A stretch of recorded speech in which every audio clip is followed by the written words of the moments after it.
Heel pain అండి.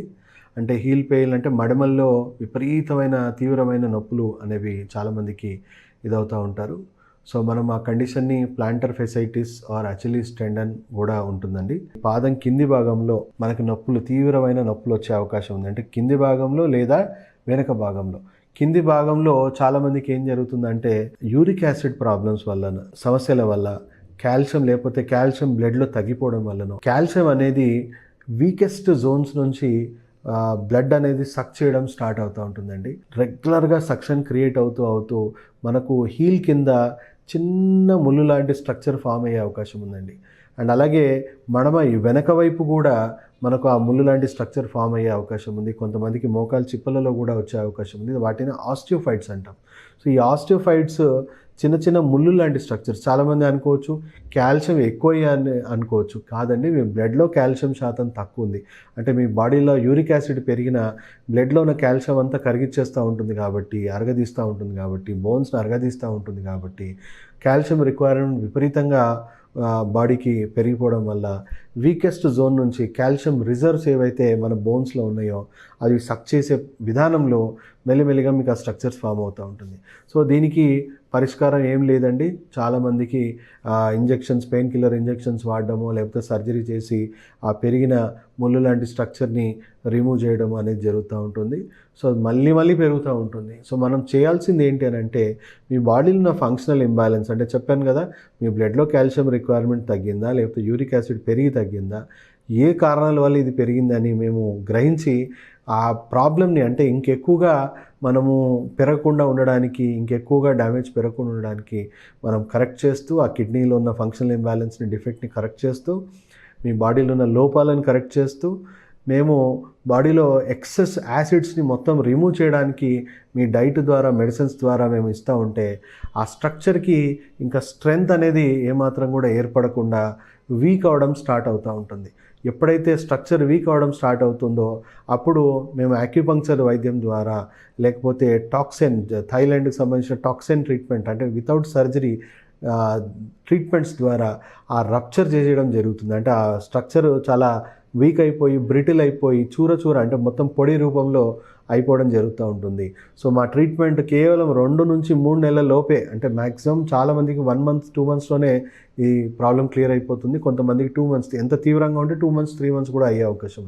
2-3 మంత్స్లోనే maximum chronic పేషెంట్స్లో కూడా నేను చూడడం జరిగింది. ఆ రప్చర్ అయింది, పూర్తి స్థాయిలో వాళ్ళకి నార్మల్ అయిపోయి వాళ్ళకు మొత్తం ఉపశమనం అనేది కలుగుతూ ఉంటుంది. సో చాలా తీవ్రంగా వేదన కలిగించే ప్రాబ్లం ఇది.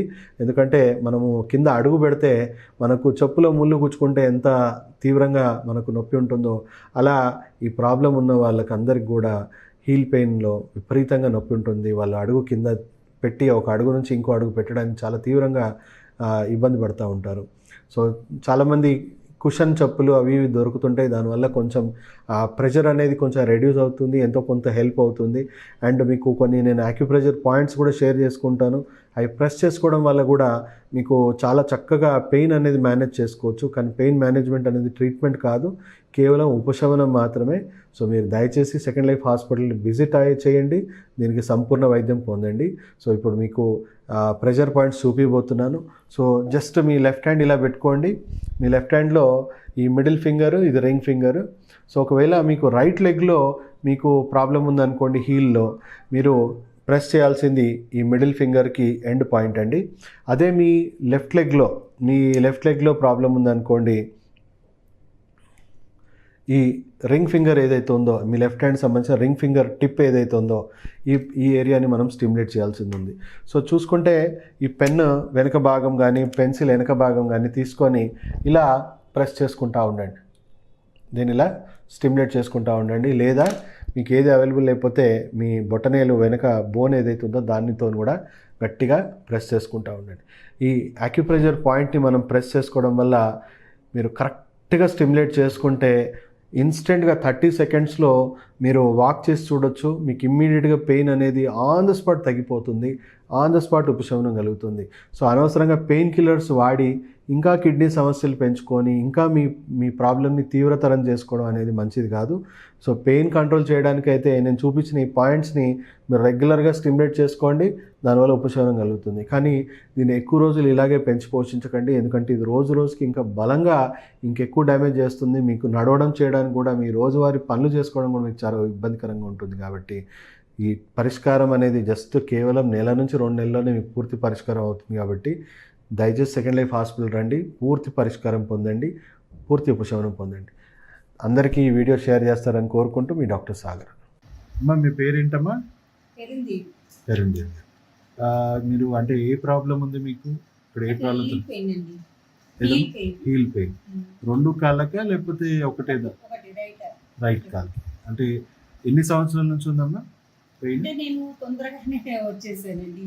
ఎందుకంటే ఫస్ట్ నాకు హీల్ పెయిన్ ఎన్ని ఇయర్స్ నుంచి ఉండేది మీకు ఇది ప్రాబ్లం?